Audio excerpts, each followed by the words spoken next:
আসসালামু আলাইকুম রহমতুল্লাহি ওবরকাতুহ। সম্মানিত দর্শক,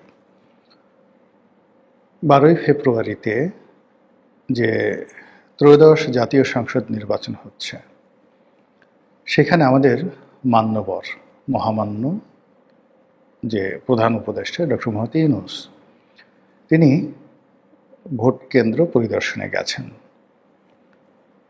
অবাক করার বিষয় হলো যে তিনি এই ভোটের দৃশ্য দেখে এতটা আনন্দিত হয়েছেন, এতটা উদ্বেলিত হয়েছেন, আবেগে তার সারা শরীর থরথর করে কাঁপছিল।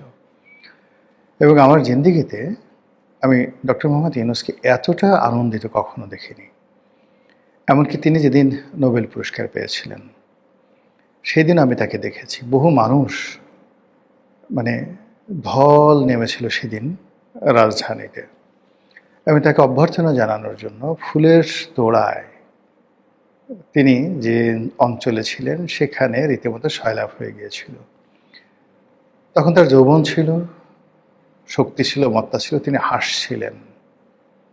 ঠিক সেই দিন তার যে আনন্দ, তার সাথে অনেক বেশি আনন্দ আমি দেখলাম আজকের দিনে ভোট কেন্দ্র পরিদর্শন করতে গিয়ে।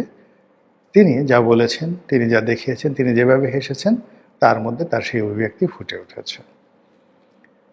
দ্বিতীয়ত, সম্ভবত যমুনাতে তিনি বসে বসে ভোট দেখছিলেন।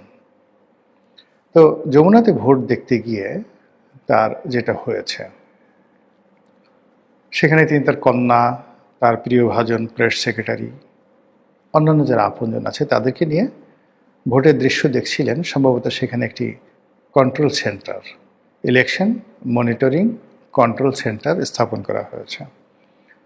সারা বাংলাদেশের যে বিভিন্ন ভোট কেন্দ্রগুলো রয়েছে, সেই ভোট কেন্দ্রে কীভাবে ভোট দিচ্ছে, সেখানে কীভাবে আইনশৃঙ্খলা রক্ষাকারী বাহিনী কাজ করছে, সেই দৃশ্যটি কেন্দ্রীয়ভাবে হয়তো যে কয়টি জায়গা থেকে মনিটর করা হচ্ছে, ওইরকম একটা মনিটরিং সেল হয়তো যে যমুনা সেখানে স্থাপন করা হচ্ছে।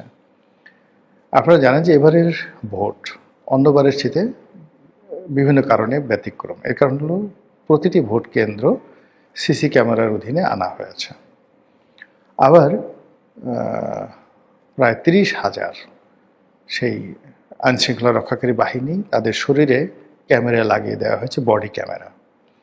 ফলে ভোট কেন্দ্রের ভিতরে বাইরে এই যে যাদের সাথে ক্যামেরা রয়েছে, মুভি ক্যামেরা, বডি ক্যামেরা, তারা চলন্ত সিনেমার মতো করে প্রতিটি দৃশ্য তাদের সেই ক্যামেরায় ধারণ করা হচ্ছে এবং যারা কন্ট্রোল রুমে বসেছেন তারা সেই দৃশ্য দেখতে পাচ্ছেন। তো সেই দৃশ্য নিঃসন্দেহে ডক্টর মোহাম্মদ ইউনূস দেখছেন এবং দেখে তার মনে ভীষণ রকম আনন্দ লাগছে। এটার ইতিবাচক দিকগুলো বলে নেই।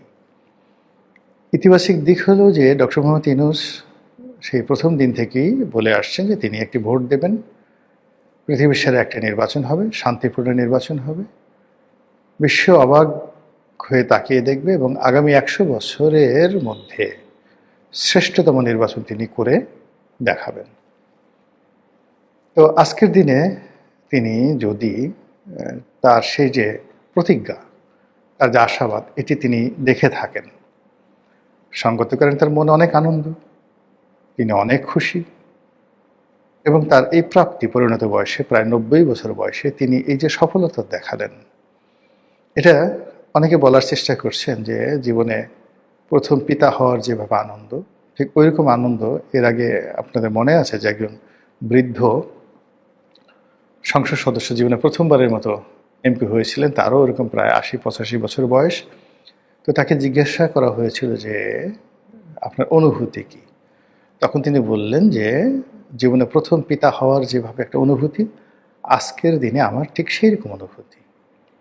তো ডক্টর মোহাম্মদ ইউনূসের ওইরকম একটা অনুভূতি হতে পারে, আর সেই অনুভূতি যদি হয় তাহলে তার শরীরের কোনো অংশের উপরই তার কোনো নিয়ন্ত্রণ থাকার কথা নয়। তিনি হাসবেন অবারিতভাবে, প্রকৃতির মতো তিনি কথা বলবেন উচ্ছল প্রাণান্তভাবে, কবিতার মতো করে, এবং তার সেই সব কিছু প্রকাশিত হবে আজ সৃষ্টি সুখের উল্লাসে। তো রবীন্দ্রনাথ নয়, নজরুলের সেই বিখ্যাত কবিতার মতো আজ সৃষ্টি সুখের উল্লাসে। তো সৃষ্টি যখন মানুষ করে তখন তার ভিতরে যে উল্লাস হয়, সেই উল্লাস প্রকাশের সময় মানুষের কোনো সার্কিট ব্রেকার থাকে না। সে তার মতো যা মনে আসে তাই কথা বলে, যাকে ইচ্ছা তাকে জড়িয়ে ধরে, কাঁদে, এবং এটা এরকমভাবে হয়। আমি যখন প্রথমবার এমপি হলাম, তো এমপি হওয়ার পর যখন রেজাল্ট জানাজানি হলো, কত মানুষ আসলো আমাকে অভ্যর্থনা জানানোর জন্য। আমি উদ্বেলিত হয়ে গেলাম। আমি যাকে ইচ্ছা তাকে জড়িয়ে ধরছি, যাকে ইচ্ছা তাকে হ্যান্ডশেক করছি। কে বড়, কে ছোট, কে মহিলা, কে পুরুষ, আমার কোনো খেয়ালই ছিল না। যাকে পাচ্ছি তাকে পাইকারিভাবে জড়িয়ে ধরছি। তো এরকম ডক্টর মোহাম্মদ ইউনূসের হতে পারে। আমার হয়তো 2008 সনে বয়স কম ছিল।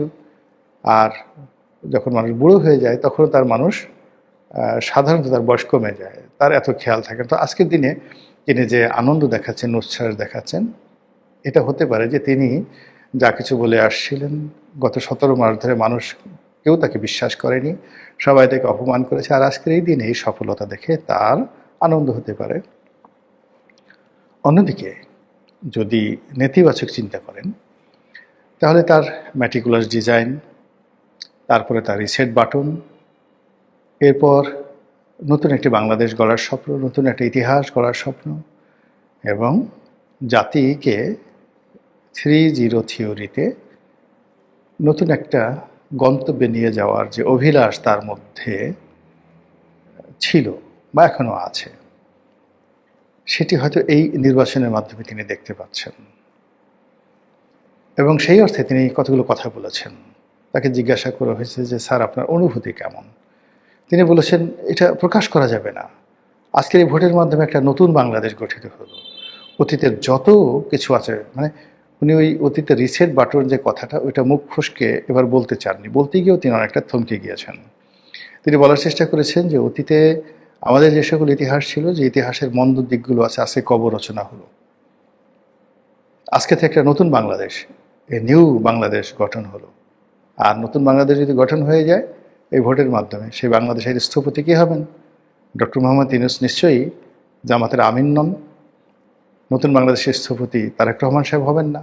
যেহেতু নতুন বাংলাদেশটা এই ভোটের মাধ্যমে তৈরি করেছেন ডক্টর মোহাম্মদ ইউনূস, কাজেই সেই ডক্টর মোহাম্মদ ইউনূসই হবেন নতুন বাংলাদেশের স্থপতি। এটি তার বক্তব্যের মধ্যে আপনি খুঁজে দেখতে পারেন। তিনি সেটা বলেছেন, টেলিভিশনে ব্যাপকভাবে প্রচারিত হয়েছে।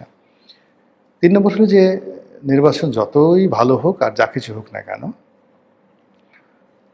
যদি সবকিছু স্বাভাবিক থাকে, 13 তারিখ থেকে নোবডি উইল আস্ক হিম, কালকে থেকে তাকে কেউ জিজ্ঞাসা করবে না। সারা বাংলাদেশের সব কিছু যারা বিজয়ী হবে তাদের দিকে ধাবিত হবে। এবং 13 তারিখের মধ্যেই শপথ গ্রহণ, 13 তারিখের মধ্যে সরকার গঠনের জন্য প্রচণ্ড একটা চাপ তৈরি হবে, অস্বাভাবিক, যেটা কল্পনাই করা যায় না। তো সেই ক্ষেত্রে ডক্টর মোহাম্মদ ইউনূস এবং তার সঙ্গী সাথী যারা আছেন তাদের মধ্যে কিছুটা দ্বিধা থাকবে, সংকোচ থাকবে, ভয় থাকবে, আতঙ্ক থাকবে, এবং তাদের পুনর্বাসিত হওয়া, বাংলাদেশে থাকা, সেফ এক্সিট, নিরাপদে চলে যাওয়া, সুন্দরভাবে ক্ষমতা হস্তান্তর করা, এই বিষয়গুলো নিয়ে তাদের মধ্যে এক ধরনের যাকে বলা হয় সতর্ক অভিব্যক্তি থাকবে। কিন্তু তাদের উচ্ছ্বাস দেখে মনে হচ্ছে যে তারাই এই বিজয়ের হর্তা, তারাই এই বিজয়ের অধিকর্তা। তারা যা চাচ্ছিলেন তাই হচ্ছে। তারা যে ডিজাইন করেছিলেন সেই ডিজাইন বাস্তবায়িত হতে যাচ্ছে। এবং সেই ডিজাইনগুলো কি?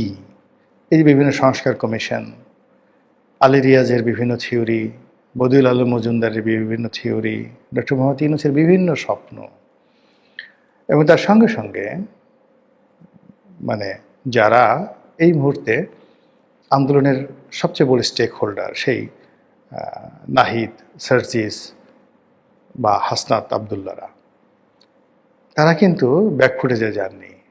তারা মন্ত্রী পরিষদ থেকে পদত্যাগ করেছেন, কিন্তু এখনো পর্যন্ত মন্ত্রী পাড়াতে তারা বসবাস করছেন, মন্ত্রীদের বাড়িতে তারা আছেন, এখানে থেকে তারা ইলেকশন করছেন। এত কিছুর মধ্যেও সেই যে বিদেশি ইউটিউবার যারা আছে তারা নাসিরুদ্দিন পাটোয়ারিকে স্বরাষ্ট্র মন্ত্রণালয় দিয়ে দিয়েছে। এর আগে প্রেস সচিব নাহিদ ইসলামকে প্রধানমন্ত্রী বানিয়ে দিয়েছিল, সেখান থেকে এখনও তাকে প্রধানমন্ত্রী হিসেবে তার দায়িত্ব থেকে তাকে নামানো হয়নি। তারা এখনও মানে ওই যে বলেছেন যে ভবিষ্যৎ প্রধানমন্ত্রী, তো নাহিদ ইসলাম যে ভবিষ্যৎ প্রধানমন্ত্রী ওই জায়গা থেকে এখনও তাকে সরানো হয়নি, তিনি এখনও সেই পর্যায়ে আছেন। আবার এই ভোটের পরে নাহিদ ইসলাম খুব দৃঢ়তার সঙ্গে বলেছেন এনসিপির প্রধান যে আমরা বিজয়ের একেবারে দ্বার প্রান্তে আছি, বিজয়ের দ্বার প্রান্তে আছি। এবং তিনি যেভাবে দৃঢ়তা নিয়ে বিজয়ের দ্বার প্রান্তে আছেন বলেছেন, ওভাবে তারেক রহমান সাহেব কিন্তু বলতে পারেননি। অন্যদিকে